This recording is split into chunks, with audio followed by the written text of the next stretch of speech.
All right. Hello. We're back. Welcome to another edition of the Rising Coaches Member Spotlight. Today we're joined by Coach Michael Lang. Coach, what's up? How are you?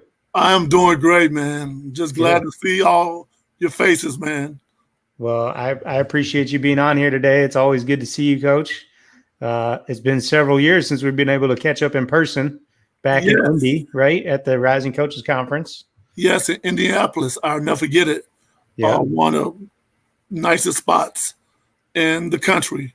Yeah, right at Marian University. Big time setup, big time campus.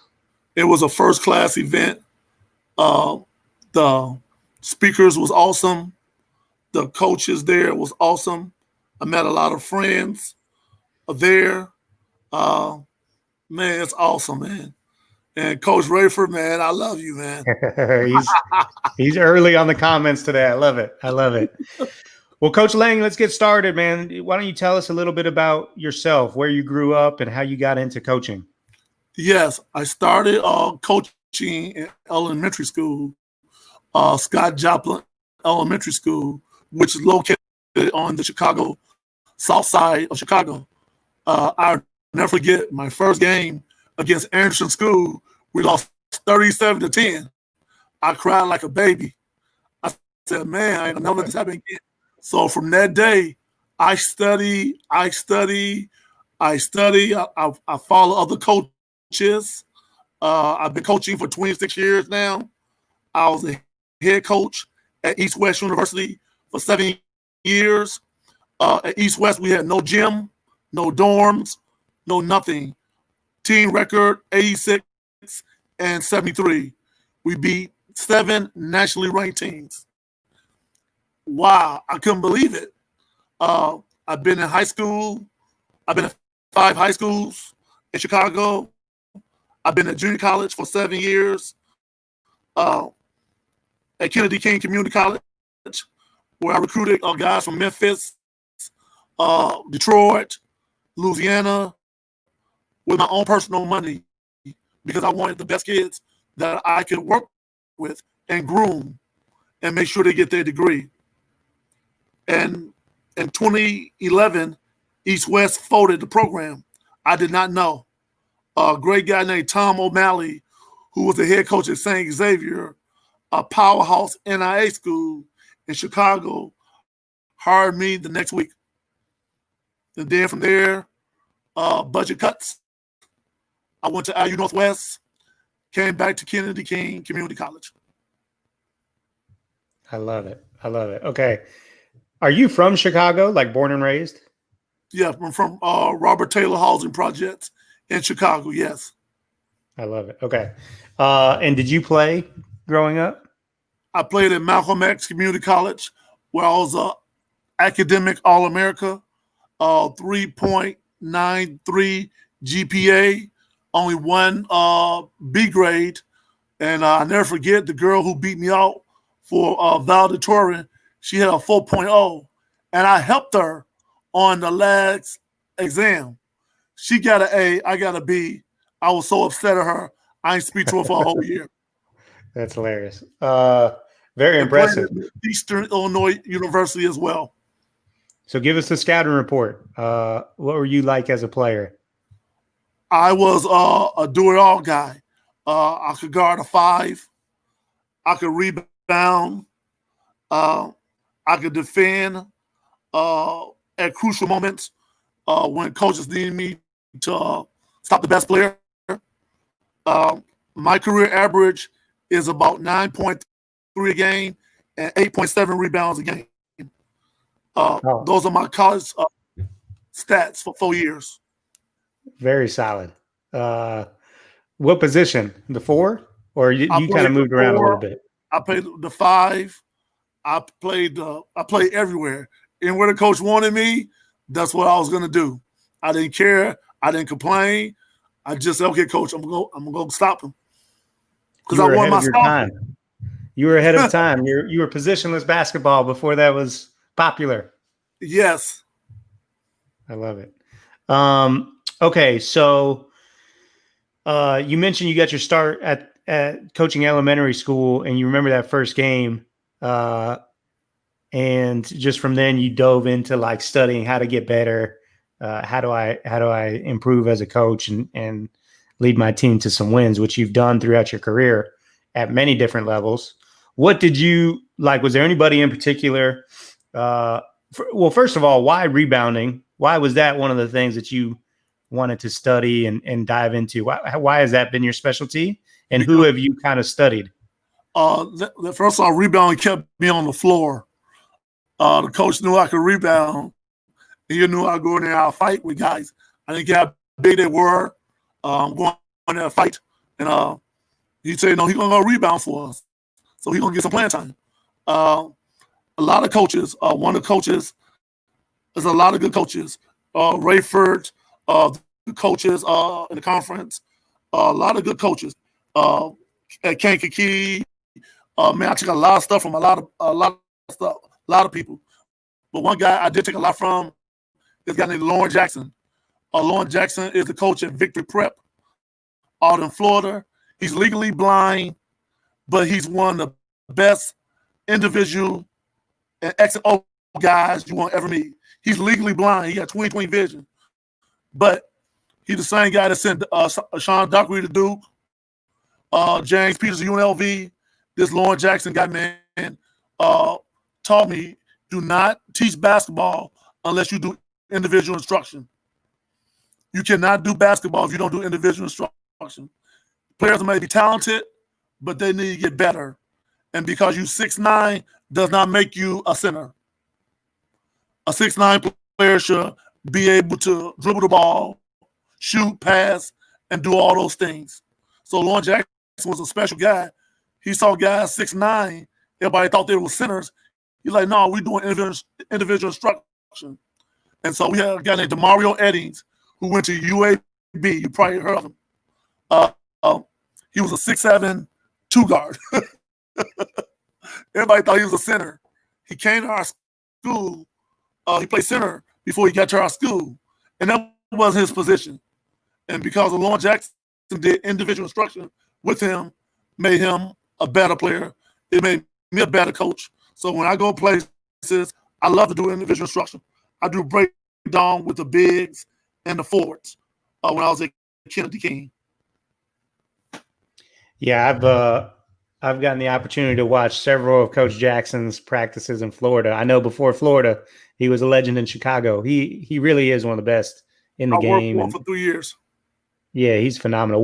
What's some of the biggest, other than, the individual skill instruction, what's some of the stuff that you've taken from your career as an assistant leading up to your head coaching job? Like, what were some of the biggest takeaways, and how did you form your philosophy as a head coach? One of my favorite coaches, I love to run the basketball. I love to run the basketball and rebound the ball. I want to score within 13 seconds of the shot clock because I'm a firm believer, if I get more possessions than you get and more rebounds than you get, then I can beat you. And I believe in running the basketball on a made or miss. Somebody in North Carolina, I got a lot of stuff from Roy Williams. If I pattern myself on anybody, it's Roy Williams. I want to run the basketball on a made miss. I want to get it out. If you open, I want you to take the first early shot. Okay. You talked about some 6'9" guys, 6'7" guys. Talk about rebounding. I know you got some height to you as well. But even if you don't have height, even if you're not the biggest guy, what are some of the most important things that you kind of try to teach your players? There's 5 major tips that I would teach every kid. The first thing with rebounding, check the rims. People do not check the rims because if you check the rims, if there's tight rims versus loose rims, you know how the ball gonna come out. So one thing I do, I tell the kids, go out there and shoot the ball on rims. See how the rim's tight or they loose. So we know if it's a tight rim, what's going to happen to a rebound. If it's a loose, we know what's going to happen to it. The second thing, rebound with 2 hands. I was sub a guy for rebound with 1 hand because you usually got referees that may call a foul or something like that. You you have to teach them two hands. Assume that every shot is going to miss. Do not work on your athleticism. Work on fundamentals. Ball go up, you go and block out. That's what you do. You go block out. And those are some of the tips that I try to teach the guys with rebounding. Yeah, great stuff. So I imagine after every game, you're looking at the rebounding margin and you're looking at shot attempts. Are those big indicators for you? Those are big indicators. How many rebounds did I get? How many offensive rebounds I get? That's real important. That, we look at that. How many offensive rebounds I get? How many shot attempts? Because if I get more shots than you get and more rebounds than you get, I want to beat you. Whether I'm playing grammar school, high school, junior college, I'll be a team that wins the boards, usually win the games. And this is a great statistic I want to share with you. During the NCAA, the last 10 years, the NCAA championship, the team that won the rebounding war won the game 78% of the time. I did the research yesterday. 78% of the time that team wins the game. Go back to Wisconsin, Kentucky, when Frank Kaminsky was playing for Wisconsin and they beat Kentucky. Well, they beat them because Wisconsin out-rebounded Kentucky. That was the difference. Yeah, that's a great stat, especially to have at your fingertips. Coach, you touched on it. You've always kind of been at like underdog schools, whether it's budget, facilities. You mentioned the one spot you're at didn't have a gym, and you guys were still out. You were still out there winning games against nationally ranked teams. How were you able to overcome some of those obstacles? And how do you embrace kind of being the underdog? Well, first of all, I like being underdog. Going to your gym. Remember, I played no home games in 7 years as a head coach at East West because we did not have a gym. So I like being underdog. The style of play back then was Lyle and Merrimont. If you remember Lyle and Merrimont, when they had Hank Gathers, Bo Kimball, and all those good shooters, in order to keep my kids there at East West enrolled, I had to have a style of play that they would love to play. So we played Lyle and Merrimont. We said we want to score 110 points every game. If we didn't score 100 points every game, we was going to run. We got to score 100 points every game. There's no shot that you don't like. If you look at me and you shoot the ball, I'm taking you out the game because that means you're not confident in what you're doing. I tell kids, do not look at me. If you take a shot, it's okay. Get back on defense. So we did this. We speed the tempo up. We got things going, and we play a lot. Man, we was averaging like 98 points a game. We was getting it up and getting it down. And that kept the kids there because I didn't have no scholarship money. So I had to make basketball fun for them because they was paying their own tuition. Would you coach like that, even let's say you get the job at Duke tomorrow? Are you going to coach that same style or would you adjust? I would run the ball, but since I got, good players and very confident players, I had good players at East West, but their confidence wasn't real high. So I had to do something fun for them to say, you know what, I believe in you. Like I had a kid could shoot the ball. He didn't believe he could shoot the ball. I said, you got 10 green lights. So if I was at Duke or North Carolina, I still would do the same thing. I just want to, get out and run and play and get a fan something that they could really enjoy. I think they enjoyed that. Stay playing slow down basketball. Well, I love that. And you said something really important. You make the game fun for the guys. And that's something that I think so many coaches miss the boat on, and it becomes a grind for these kids and they lose their love of the game. And then it shows on the floor. I love that you keep that, one of your main priorities. I gotta use the bathroom. I'll be right back. Okay, Coach. We're gonna switch over. We'll come back to you. We got Ryan Leisure on with us right now. Hold on, let me switch it up real quick while we do a quick bathroom break.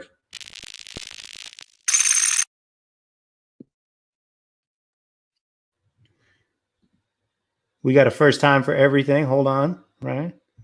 Got to switch the name tag here. No problem. We've never had a bathroom break before, but hey, man, when you got to go, you got to go. Ryan, what's up, man? How are you today? Good, good. How are you doing? I'm doing good. Coach, while we wait on Coach Lang, why don't you tell us a little bit about yourself, where you're from, and kind of how you got started in basketball and in coaching? Yeah, so Ryan Lazier from Belpre, Ohio, Southeast Ohio. I am a teacher there right now, teach health and physical education at the high school level. And I'm the assistant varsity boys coach, head JV coach in basketball. Also happen to do assistant football and track.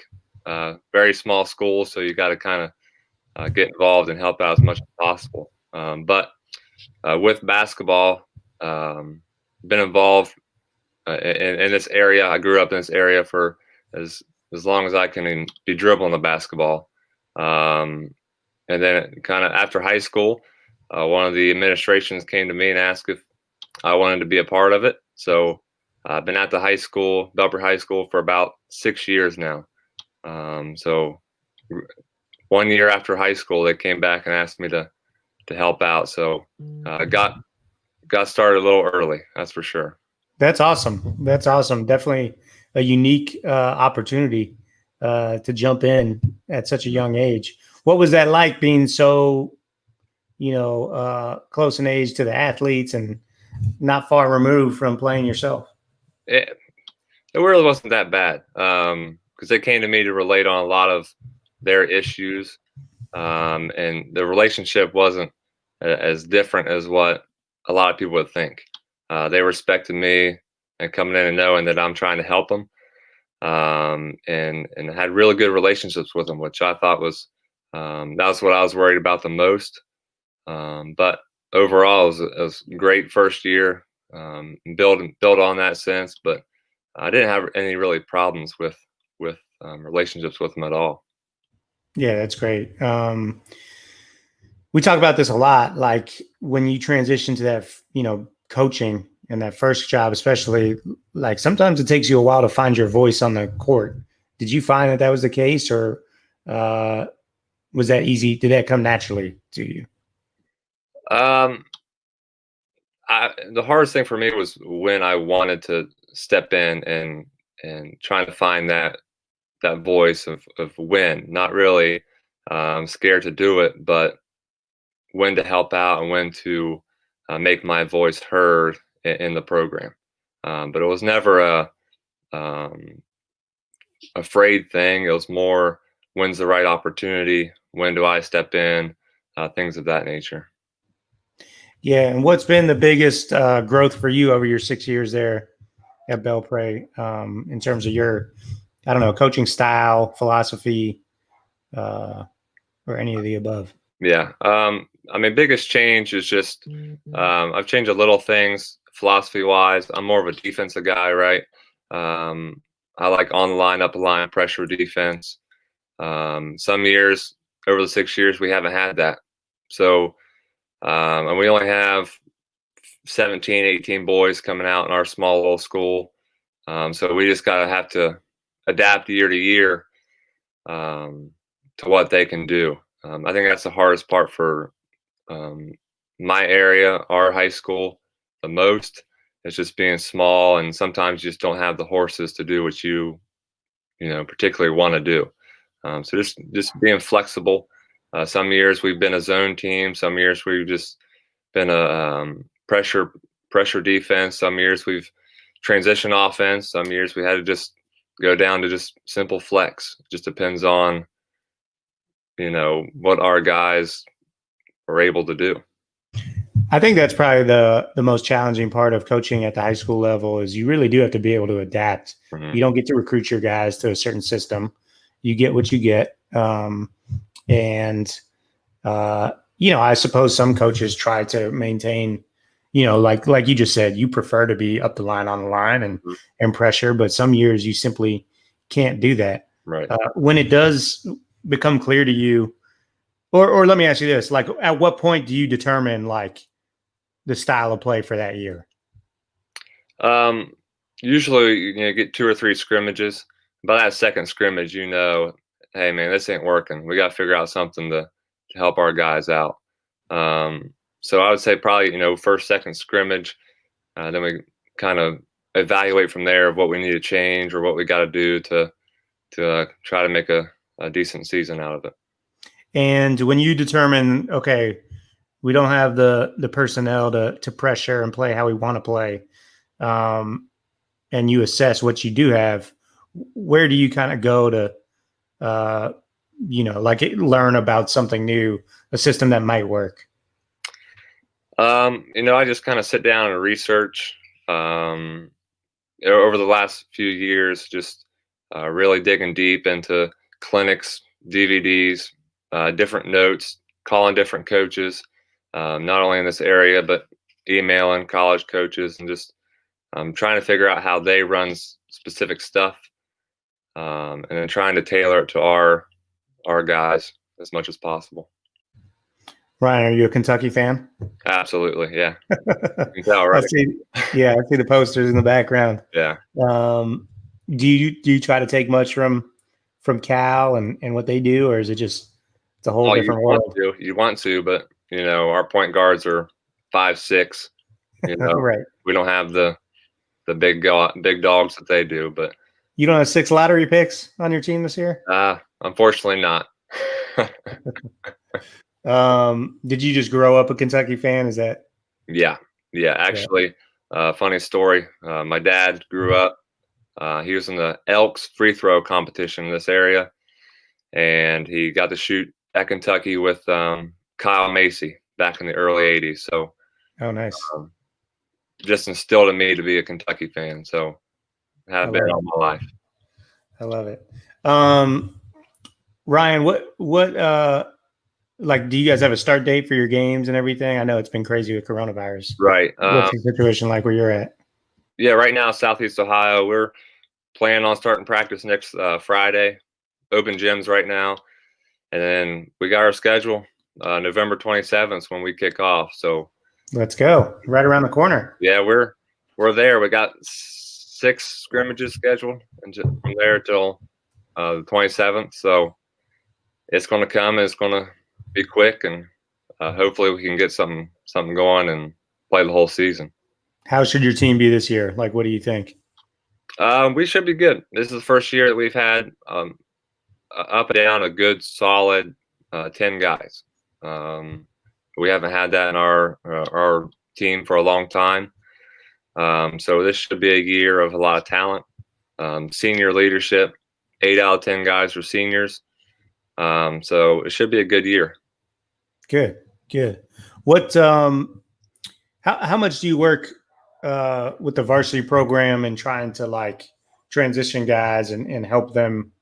What's the word I'm looking for? I don't know. Matriculate up into that, varsity level. We work closely together. So with 17 guys on the whole JV varsity team, you're practicing together, you're working together. Even though I'm the JV coach, it's more of a varsity head or varsity assistant coach. So we work every day together. Same system, same practice. So we just kind of mold all of them together and work from there.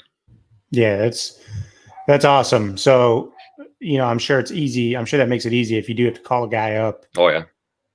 They know everything. There's no special plays they got to learn or new schemes. They know it all already. Yeah. And I'm sure that makes for some good battles in practice too. Yeah, there's a lot of good practices, that's for sure. Yeah, absolutely. Okay, Ryan, what have you found to be the best advice that you could give to somebody in coaching? What have you found it all kind of boils down to for you? I would just say be yourself. Of course, you want to, take the dribble drive, or you want to be a certain pack line defense or up the line. I mean, just eventually just be yourself and find what and what works and do it. You don't want to reinvent the wheel, of course, but You also, take what's out there, develop it, whatever you are comfortable with, and just believe it. I mean, it's always kind of been what I've done. I know I'm only 25, but 6 years into it, that's kind of what I'm developing into is just if you believe it, it's going to work. So just believe what you're doing. Don't try to reinvent the wheel. That's pretty simple. Yeah, great advice. Great advice. Ryan, what's like give us a good like book, show, movie, podcast, whatever that has really impacted you. I would say, I like to read, but one of the two major books for me is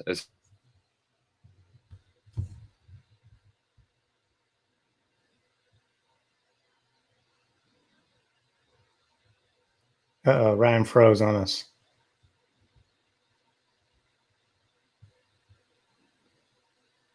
Coach, are you there? Okay, we lost Ryan. All right, we're gonna come back to Coach Lang. We're just going back and forth today. Why not? Oh, hold on. Here he is. We got you, Ryan. We lost you for a minute. All right. So 2 books for me. Let It Rip, Michael Deegan from Denison University, a baseball coach here in Ohio. A lot of good stuff from him. The second one is Above the Line by Urban Meyer, talking about his philosophy, especially in the national championship runs there at Ohio State. And he talks about E plus R equals O, event plus response equals outcome. Those 2 books, philosophy-wise, have been phenomenal for me personally. Yeah, I want to ask you about Let It Rip in a second, but do you obviously Above the Line is I think it's a bestseller. It's impacted a lot of people. Right. Do you speak to your guys about E plus R equals O? Like, do they know what that means?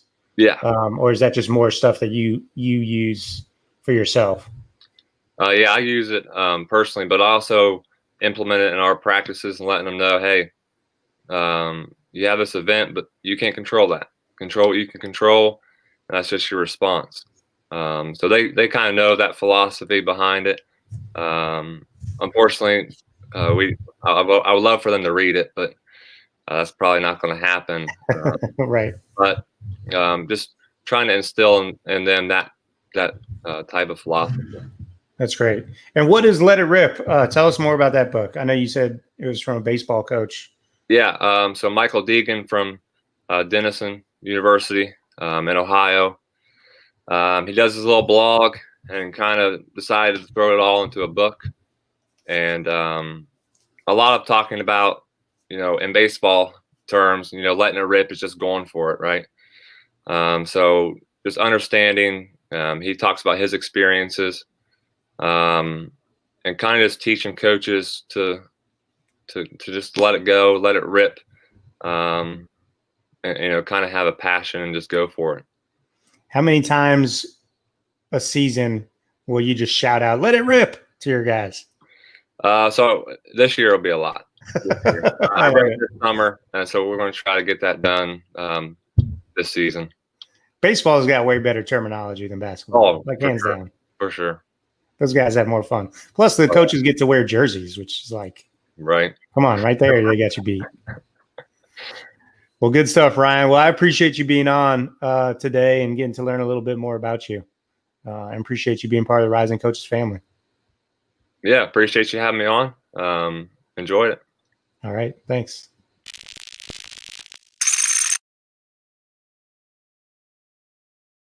Okay, we're back with Coach Lang. Coach, what's up? Not much. I just had a class, so I'm good. Good deal. Good deal. Well, we won't keep you much longer. I did want to ask you though about you have several DVDs on rebounding. You have several resources that you put out. Where can people find more information about your work? They could go to Championship Production, which is in Ames, Iowa. 2 of my DVDs are there. Daily Drills, to improve team rebounding. And then there's 25 rebounding drills that I did with several coaches, Division I coaches. So 25 best rebounding drills. 3 of my drills are in there. So they could go buy the DVD from Nike Championship Production, which is in Ames, Iowa. Beautiful. I love it. So check out Championship Productions. Type in Michael Lang rebounding.